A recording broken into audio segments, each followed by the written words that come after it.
نحمده ونصلي على رسوله الكريم اما بعد فاعوذ بالله من الشيطان الرجيم بسم الله الرحمن الرحيم رب اشرح لي صدري ويسر لي امري واحلل عقدة من لساني يفقهوا قولي رب زدني علما اللهم صل على سيدنا ومولانا محمد وبارك وسلم.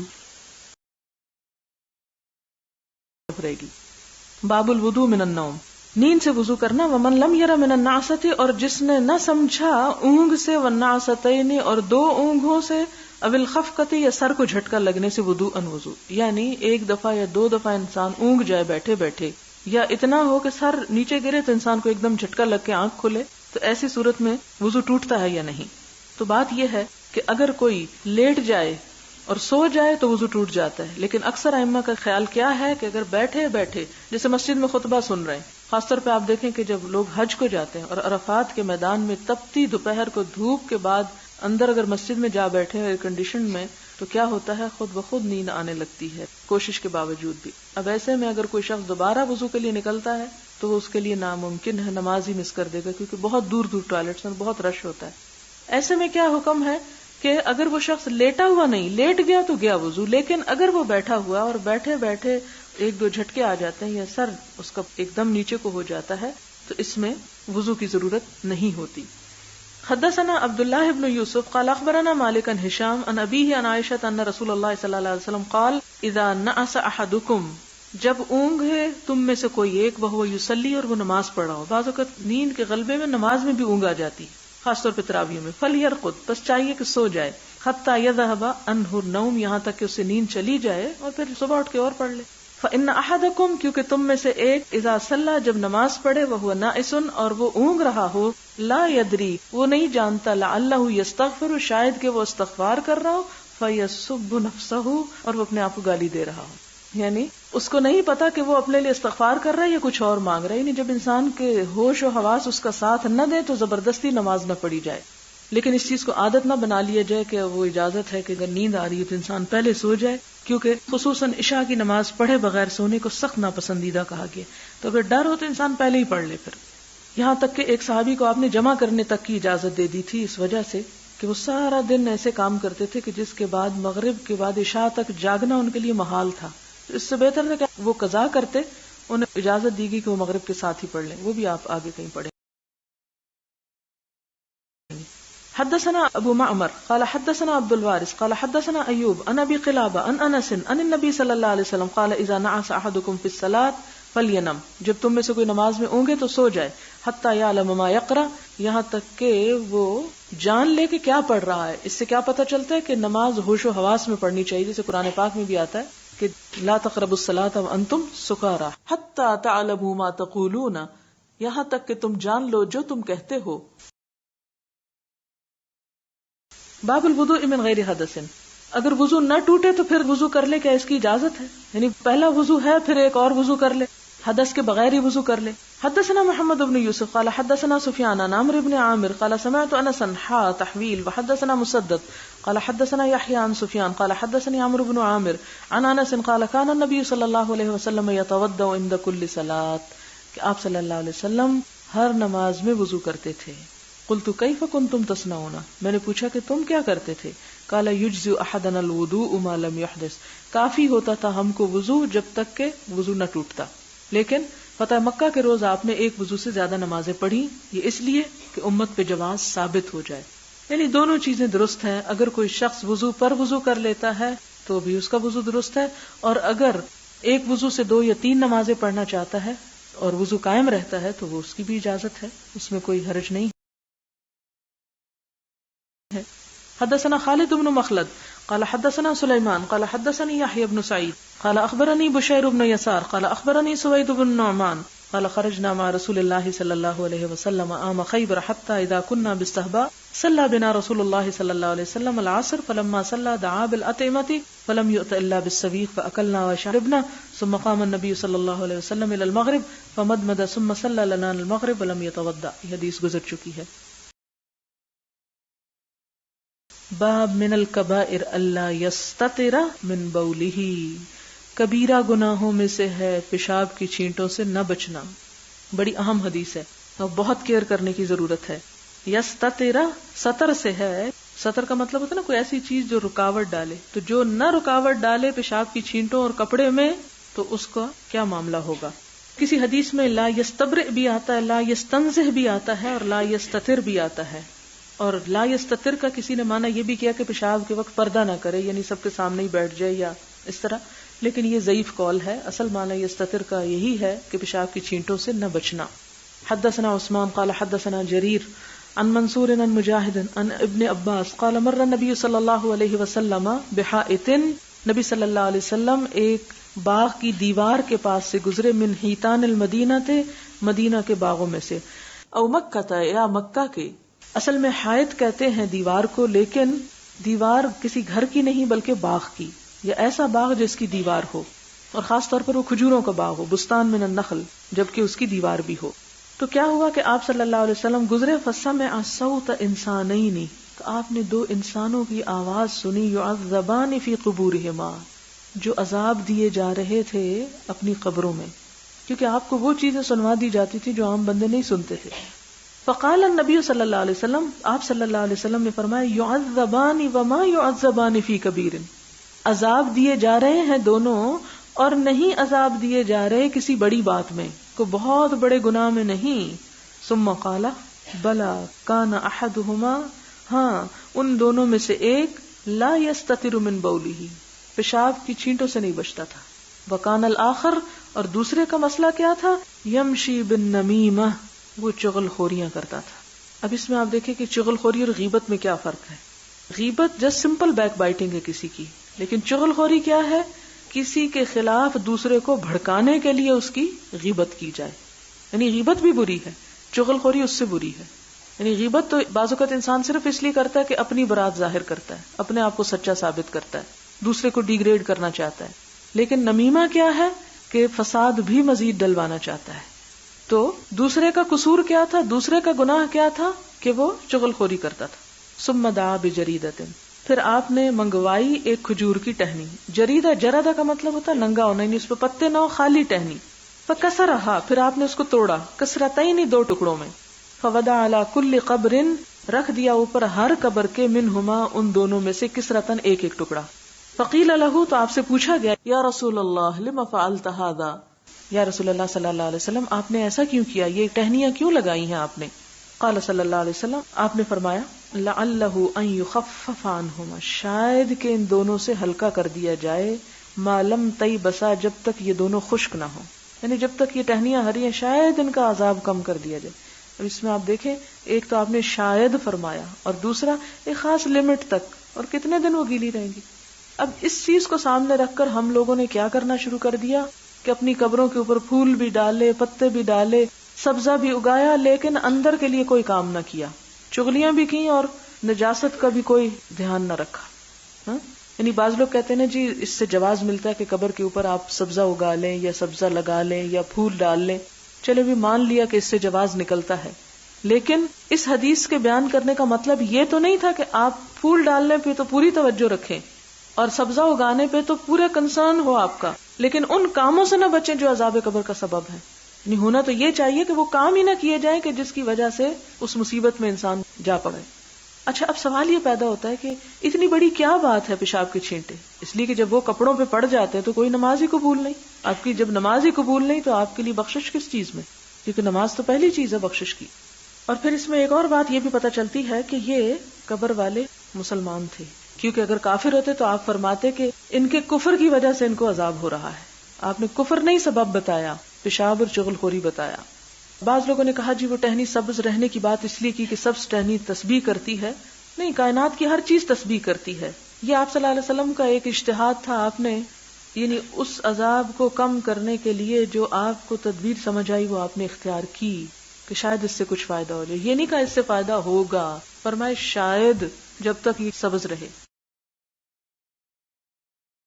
باب ما جاء فی غسل البول, پیشاب کا دھونا, اس کے بارے میں بات. وقال النبی صلی اللہ علیہ وسلم لصاحب القبر, آپ صلی اللہ علیہ وسلم نے قبر والے کے بارے میں کہا تھا, کان لا یستتر من بولی, آپ کو کیسے پتا چلا؟ وحی کے ذریعے. کہ یہ اپنے پیشاب سے نہیں بچتا تھا. وَلَمْ يَذْكُرْ سِوَى بَوْلِ النَّاسِ، اور نہیں ذکر کیا آپ نے سوائے انسان کے پیشاب کے. یعنی یہ نہیں کہا کہ جانوروں کے پیشاب سے نہیں بچتا تھا. ظاہر ہے جو لوگ بھینسیں رکھتے ہیں، جانور، مال مویشی، تو ان پر کچھ نہ کچھ ان کے بھی چھینٹے پڑ ہی جاتے ہیں. اور بعض حالات ایسے ہوتے ہیں کہ ہر وقت انسان اپنے ساتھ کپڑے نہیں اٹھا کے پھرتا. ابھی جو بکریاں چراتے ہیں بہت ساری، اب راستے میں اگر جا رہے ہیں کوئی چھینٹ وینٹ پڑ گئی اور کپڑا نہیں ہے تو اب نماز پڑھنے کا وقت آ گیا تو کیا نماز چھوڑ دے گا؟ اب چرواہا گھر سے نکل گیا اور یہ تو نہیں ہو سکتا کہ میلوں پہ اپنے کپڑوں کا باکس صاف ڈھویا جا رہا ہے. تو ایسی صورت میں اس کی اجازت ملتی ہے. بعض جانوروں کا پیشاب جو ہے اسے پاکی کا درجہ دیا گیا، وہ بھی آپ پڑھیں گے. لیکن انسان کا پیشاب جو ہے یہاں اس کی طرف اشارہ ہے کہ اس سے بچنا ہر صورت میں ضروری ہے.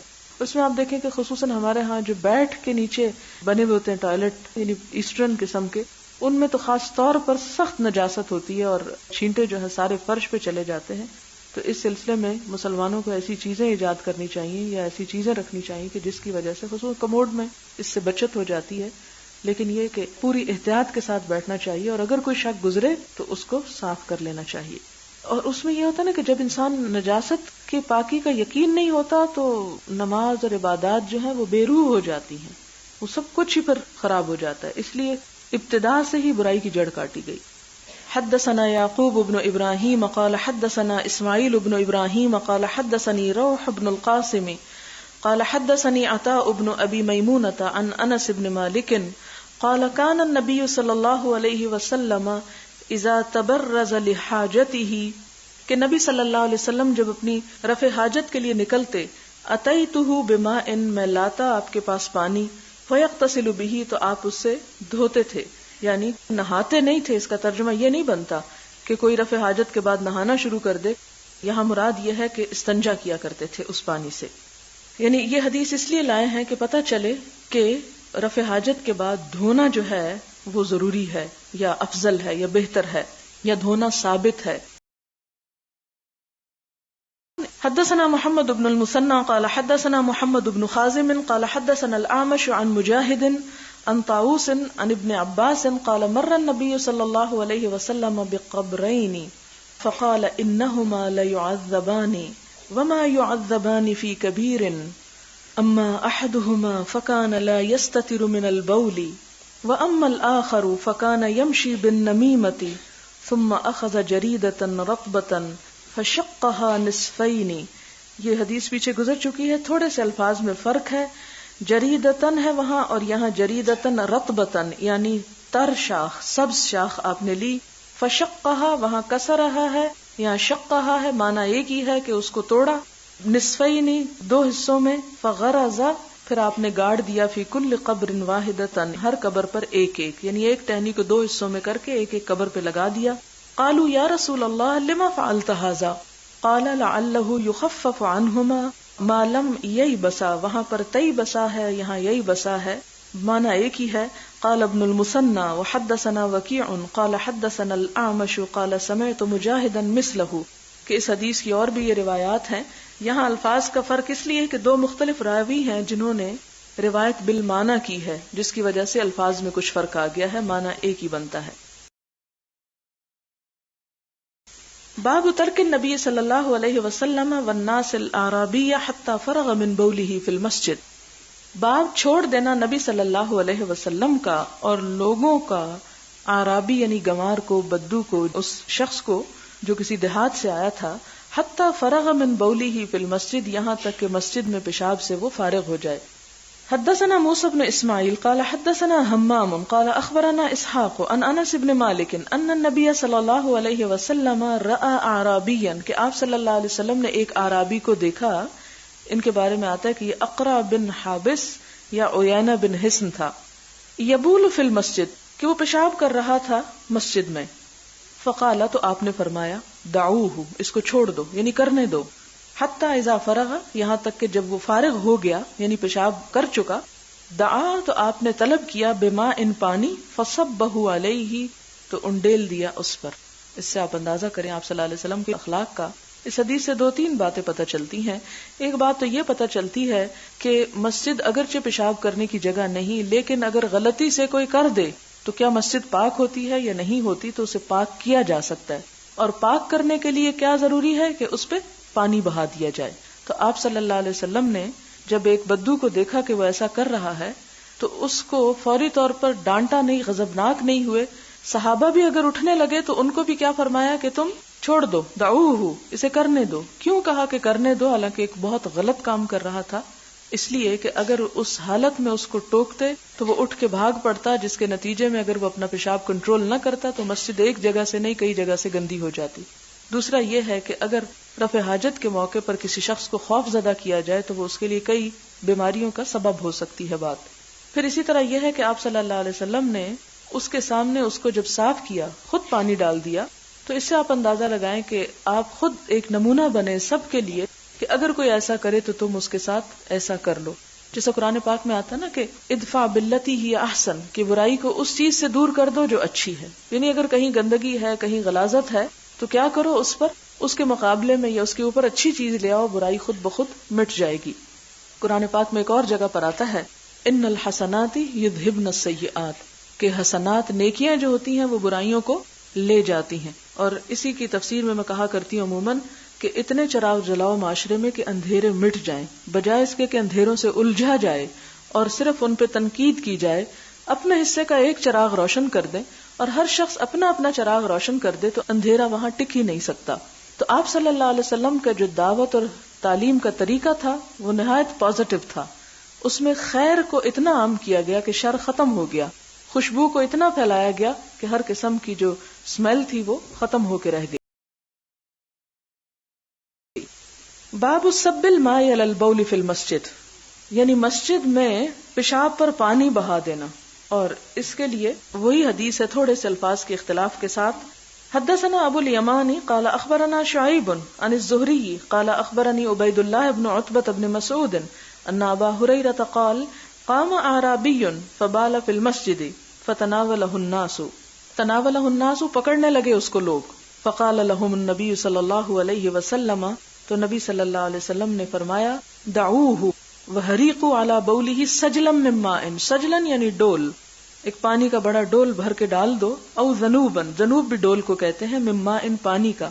فانما بعثتم میسرین، تم بھیجے گئے ہو آسانی پیدا کرنے کے لیے، ولم تبعثوا معسرین، اور نہیں تم بھیجے گئے تنگی پیدا کرنے کے لیے، یعنی لوگوں کو ستانے کے لیے نہیں بھیجے گئے، آسانی کے لیے بھیجے گئے ہو.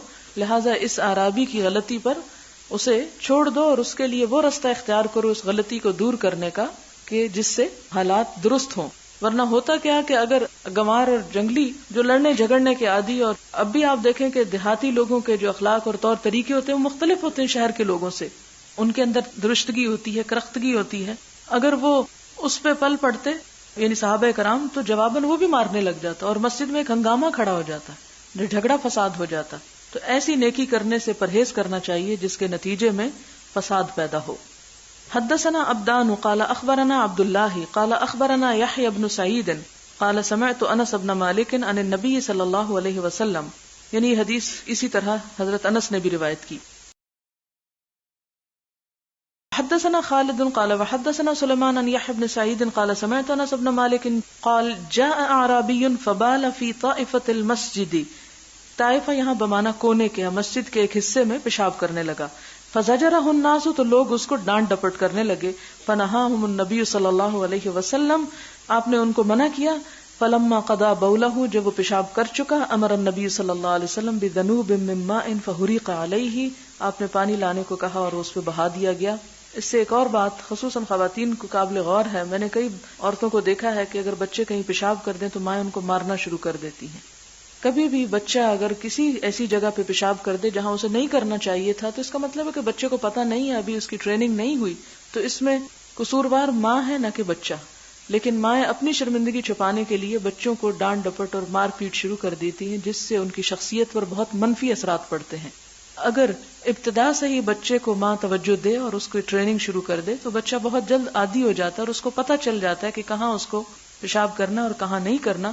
لیکن اگر ماں کی غفلت کی وجہ سے یا غفلت نہیں کسی اور سبب سے، بیماری سے یا کسی اور مصروفیت سے اس کی ٹریننگ ایسی نہیں ہو سکی تو اس صورت میں بچے کو ایک فطری حاجت پورا کرنے پر، خواہ وہ کسی غلط جگہ پر ہی کیوں نہ ہو، اسے مارنے کی اجازت نہیں ہے.